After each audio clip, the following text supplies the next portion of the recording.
ম্যাডামের আসল মুখোশটা যেন সামনে আসে। এই মুহূর্তে সব থেকে বড় খবর, ভয়ঙ্কর, চাঞ্চল্যকর, চমকে যাওয়ার মতন একের পর এক খবর আসছে আরামবাগ নেতাজি মহাবিদ্যালয়ের মিউজিক ডিপার্টমেন্ট নিয়ে।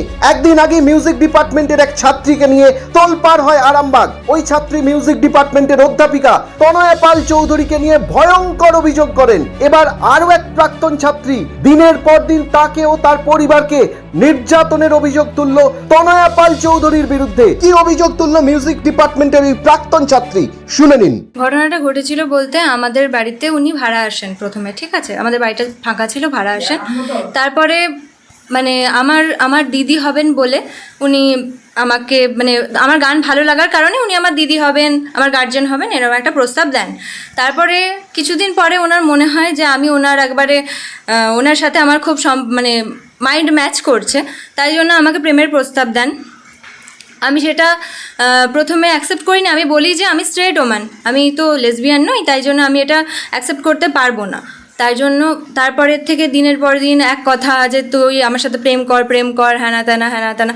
তারপরে যখন আস্তে আস্তে ওনার সাথে আমার দিদি হিসেবেই ক্লোজনেসটা বাড়ে, তখন উনি আমার বার্থডেতে গিফট দেওয়া, ওনার বার্থডেতে গিফট দেওয়া, এটা সেটা হতে থাকে। তারপর যখন মানে আমি বুঝতে পারি যে দিনের পর দিন ব্যাপারটা খারাপ দিকে এগোচ্ছে, তখন আমি আমার বাড়িতেও আমি কিছু জানাতে পারিনি, কারণ উনি যখন আমার এই বাড়িতেই ভাড়া ছিলেন, এইখানেই আমাকে মানে দরজা বন্ধ করে আমার উপর নানা রকমভাবে মানসিক অত্যাচার করতেন, ঠিক আছে, দেয়ালে নিজেই হাত ঠুকতেন, ঠিক আছে। আমাকে বলা হতো যে তুই যদি মুখ খুলিস আমি তোকে প্রাণে মেরে দেবো, তোর কলেজে নাম খারাপ করে দেবো, তোকে কলকাতায় টেকা বন্ধ করে দেবো, ঠিক আছে। তারপরে আস্তে আস্তে আমি বুঝতে পারি জিনিসটা খুবই খারাপ দিকে এগোচ্ছে, যখন একদিন উনি আমার বাড়িটা থেকে মানে আমার মা বাবা রেগে গিয়ে ওকে বের করে দেয়। তারপরে উনি যখন একটা বাড়িতে ভাড়া নেন, সেই বাড়িতে আমি একটা বিয়ে বাড়ির পরে গেছিলাম, ঠিক আছে, ওনার বাড়িতে ছিলাম, তখন ভালো সম্পর্ক ছিল, নর্মালি ছিল আর কি। এবার আসার পরে উনি আমাকে বলে তুই আমার সাথে থাকবি কি থাকবি না বলে দে, মানে সম্পর্কে থাকবি কি থাকবি না বলে দে। দিয়ে আমি বলে দিয়েছি আমি তোমার সাথে সম্পর্কে থাকবো না, মানে আমি এরকম লেসবিয়ান নই, আমি আর থাকতে পারবো না, তাই আমাকে মুক্তি দাও। দিয়ে বলেছিল যে আমি তোকে মুক্তি দিতে পারবো না, নয় আমি মরে যাব নয় তোকে মেরে দেবো। তারপরে উনি আমার গায়ে হাত তোলেন, আমাকে মারার পর আমি সেন্সলেস হয়ে যাই, সেখানে সঙ্গে সঙ্গে সেন্সলেস হয়ে যাই। ওটা ওনার ফ্ল্যাটে, মানে উনি এখন যেখানে ভাড়া থাকেন, ঠিক আছে, এই ভি মার্টের কাছে। দিয়ে তারপরে উনি মারেন, আমি সেন্সলেস হয়ে যাওয়ার পর উনি নিজেই ভয় পেয়ে যান। দিয়ে সেই ভয়টা উনি ঢাকানোর জন্য নিজের হাত আবার বারবার ঠুকতে থাকেন, এবং ভোরবেলায় তিনি নিজের নার্ভের ওষুধ, মানে উনি অসুখের রুগী, নার্ভের এতগুলো ওষুধ খেয়ে নিয়ে মরতে যাওয়ার আর কি চেষ্টা করেন। এবার আমি সেটাই ভয় পেয়ে যাই, সাধারণতই আমি একা ছিলাম না, সাথে আমার একটা ভাই ছিল আর একটা দিদি ওখানে ছিল, উপস্থিত ছিল। এবার উপস্থিত থাকার ফলে তারা তখন ভাবে যে ম্যাডাম এটা কী করছেন, মানে একটা মেয়েকে মারছে, নিজেই মরতে যাচ্ছেন, এটা সেটা করছেন। তারপরে ওনাকে আমি হসপিটালে নিয়ে যাই। হসপিটালে নিয়ে যাওয়ার পর হসপিটালে উনি থাকতে চান না, থাকার পর নার্সিংহোমে আসেন। নার্সিংহোমে এসে উনি সুস্থ হয়ে যান। ডাক্তাররা বলেছিল যে উনি যতগুলো নার্ভের ওষুধ খাওয়ার কথা বলছেন, এখানে আমরা সেরকম কোনো নার্ভের ওষুধ এতগুলো খাননি, তাহলে উনি আর বাঁচতেন না, ঠিক আছে। এবার তারপরে আমার দিদি, আমার বাবা মা সমস্ত ব্যাপারটা জানতে পারে যে উনি আমার সাথে কী করেছেন, কারণ ওখানে যারা উপস্থিত ছিল তারাই আমার দিদিকে বলে যে ওর গায়ে কালকে হাত তোলা হয়েছিল এবং ও সেন্সলেস হয়ে যায়। আমার দিদি তারপরে বলে দেয় যে তুই ওনার সাথে আর কোনো রকম কোনো কন্ট্যাক্ট করবি না। এবার দিনের পর দিন আমি যখন ওনার সাথে কন্ট্যাক্ট না করি, তারপরে ওনার দিক থেকেই আমাকে মানে বলা হয় যে তুই তনয়া ম্যামের সাথে কন্ট্যাক্ট করবি না, মানে ওনার বন্ধু আমাকে থ্রেট কল করেছিল যে তুই তনয়ার সাথে কন্ট্যাক্ট করবি না, তুই এই তুই সেই, ঠিক আছে। দিয়ে আমি আর সাধারণত আমি কন্ট্যাক্ট করিনি। দিয়ে আমাকে তারপরের দিন থেকে আবার ওনার স্টুডেন্টদের, ওনার নানা রকম স্টুডেন্ট আছে যারা ওনার ম্যানিপুলেশন খুব ভালোভাবে উনি করতে পারেন, তো তাদের ফোন থেকে মেসেজ করা, ফোন করা, গালিগালাজ দেওয়া, আমার বাবা মাকে তুলে খিস্তি করা, মানে আমাকে কী না বলেছে, মানে কুত্তাকে দিয়ে রাস্তায়, বলতে চাই না সেই ওয়ার্ডগুলো করবেন। তো আমি ভয় পেয়ে চুপ করে থাকি, এবং আমাকে এটাও বলা হয় যে আমাকে কলকাতায় আমি যেই মানে ইউনিভার্সিটিতে পড়াশোনা করি সেখানে আমাকে পড়তে দেওয়া হবে না, আমাকে সেখান থেকে বের করে দেবে, মানে ওনার চ্যানেল আছে কি আছে জানি না, উনি বের করে দেবেন। আমার রুমমেট মানে আমি যেখানে ভাড়া থাকি সেখানে আমার কি খুলে দেবেন আমি জানি না। তারপরে হ্যানা তেনা কারণ আছে। তারপরে যখন ফাইনালি আমি ওই জায়গা থেকে বেরিয়ে আসতে পেরেছিলাম, তারপরেও আমার মাকে, বাবাকে, দিদিকে কন্টিনিউয়াসলি খিস্তি করা হচ্ছে, কন্টিনিউয়াসলি ডিস্টার্ব করা হচ্ছে, এবং এখনও পর্যন্ত উনি আমাকে বার্থডেতে যেগুলো দিয়েছেন সেগুলো আবার ফেরতও চাওয়া হচ্ছে। ঠিক আছে, আমি ওনার যা যা দামি জিনিসপত্র ছিল আমি ওনাকে দিয়ে দিয়েছি, তারপরেও এখন আমার পাশের বাড়ির বৌদিকে ফোন করা হচ্ছে, আমার জেঠতো খুড়তো যারা আছে তাদেরকে সবাইকে ফোন করে করে বলা হচ্ছে যে আমি নাকি ওনার সাথে কী করেছি, ওনার জিনিস নিয়েছি, হ্যাঁ করেছি দানা করেছি, কিন্তু তারা আসল ঘটনাটাই জানে না যে উনি আমার সাথে কী করেছেন। ঠিক আছে, মানে একটা মানুষের সাথে না থাকলে তো বোঝা যায় না যে সেই মানুষটা কী করতে পারে না করতে পারে, তাই না? তাই আমি জানি আমার সাথে কি হয়েছে। আমি চাইছি যে এই ঘটনার সাথে আরও যারা এই সম্মুখীন হয়েছে তারা প্লিজ সামনে আসুন। আমি সাহস করে বলতে পেরেছি, আপনারাও বলুন। তাই আমি 1 মাস আগে কমপ্লেন করেছি, ওনারা বলেছিলেন যে কলেজে জমা দিতে, কিন্তু আমি ভেবেছিলাম যে আমি যেহেতু কলেজের এক্স স্টুডেন্ট তাই আমি কলেজে যাইনি। এবার তারপরে স্যারকে আবার ফোন করা হয়েছিল, স্যার বলেছিল উনি আমাকে বলেছিলেন যে বাড়িতে দলবল নিয়ে এসে উনি আমার ক্ষতি করে দেবেন। তো উনি বাড়িতে দলবল নিয়ে আসেননি, মানে আসার সাহস পাননি। এবার উনি যদি আসেন, তখন আমি স্যারকে বলেই রেখেছিলাম উনি যদি আসেন উনি ব্যবস্থা নেবেন, তখনই বলেছিলেন। পাড়া প্রতিবেশীদেরকে জিজ্ঞেস করলেই তো বলবে যে তনয় পাল চৌধুরী এসে কী কী করেছিল আমাদের সাথে। কতদিন ভাড়া ছিল এখানে ভাড়া ছিল 2021 থেকে 2024 জুলাই আগস্ট পর্যন্ত। তখনই এরকম সমস্যা? হ্যাঁ, প্রথম থেকে ব্যাপারটা ঘটেনি, আস্তে আস্তে যখন ওনার সাথে ক্লোজনেসটা বাড়লো ওনার আসল রূপটা আমি বুঝতে পেরেছিলাম।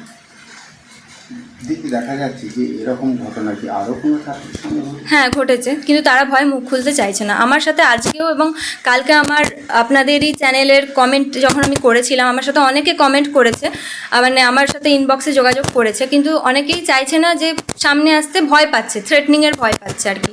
কিন্তু আমি বলবো তারা যেন সামনে এসে কথাগুলো বলে। আর একটা দাদাও আমাকে বলেছে সে আমার পাশে থাকবে, সেই দাদাটার বান্ধবীর সাথে নাকি এই জিনিসটা সেম ঘটেছে, তাকেও লেসবিয়ানের প্রস্তাব দেওয়া হয়, সে নাকচ করে দেয়, তাকে মানসিক অত্যাচার করা হয় এবং সে সুইসাইড অ্যাটেম্প্ট করতে চায়। ঠিক আছে, সেই দাদাটা বলেছে মানে আমার পাশে থাকবে যদি আমি তাকে ডাকি।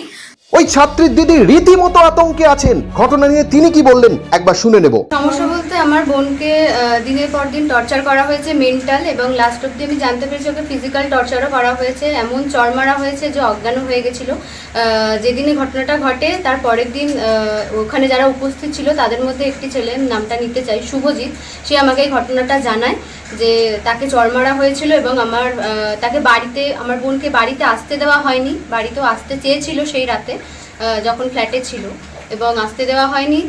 সেখানে সবাই উপস্থিত ছিল।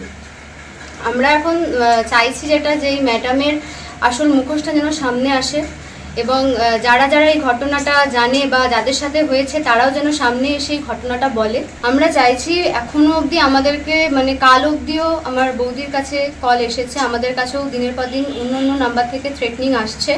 আমার বাবাকেও কল করা হচ্ছে, মাকেও কল করা হচ্ছে, এবং আমি স্কুলে চাকরি করি এবং সেখানেও মানে যাবার কথা বলা হচ্ছে। আমরা চাইছি যে এই বিষয়গুলো সামনে আসুক এবং পুলিশ হস্তক্ষেপ করুক এবং কলেজ কর্তৃপক্ষ এটাতে হস্তক্ষেপ করুক। ছাত্রীর দাবি আরামবাগ থানায় নাকি লিখিতভাবে জানিয়েছেন, তারপরেও কেন সকলে চুপ?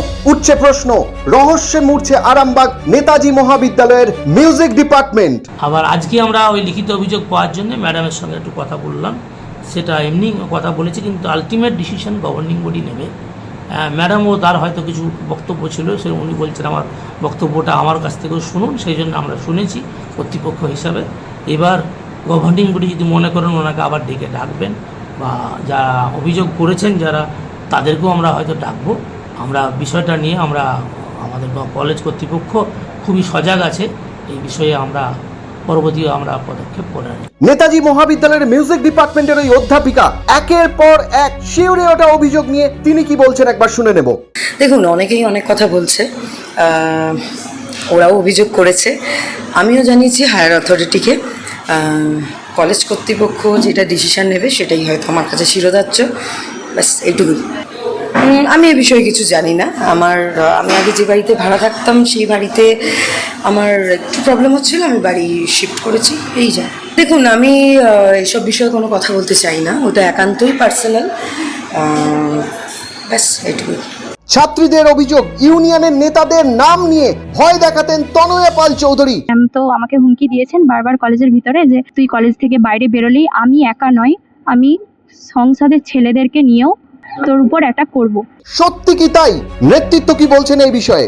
আমাকেও তার সঙ্গে একটা অভিযোগ করেছে, আমি ভাইস প্রিন্সিপালকে ফোনও করেছিলাম, তো তো স্যার সেই রকম আমাকে আশ্বস্তও করেছে যে আমাদের লিখিত দিয়েছে, আমরা 2-1 দিনের মধ্যে সমস্ত বোর্ড কলেজের স্টাফেরা বসে তার যথাযথ ব্যবস্থা নেওয়া হয়। এবং এই ম্যাডাম এর আগেও আমাদের নামে একটা কিছু ছাত্রছাত্রীকে থ্রেট করেছিল, সেটা আমাদেরকে যখন সেই ছাত্রছাত্রী অভিযোগ জানায়, আমরা তুরন্ত কলেজের যিনি দায়িত্বে আছে বর্তমান ভাইস প্রিন্সিপাল, তাকে আমরা লিখিত আকারে জানিয়েছিলাম। না, কোনো ছাত্র সংসদ এই ম্যাডামের সঙ্গে কোনো ছাত্র সংসদ কোনো জড়িত নেই। বা যদি বলে হ্যাঁ আমাদের ছাত্র সংসদ জড়িত আছে, কোনো এভিডেন্স দেখ, আমরা স্বেচ্ছায় ছাত্র সংসদ ওখান থেকে তুলে নিই। নিউজ আজ বাংলা, আরামবাগ। নিঃসন্তান হওয়ার কারণ স্বামী বা স্ত্রী যে কেউ হতে পারেন।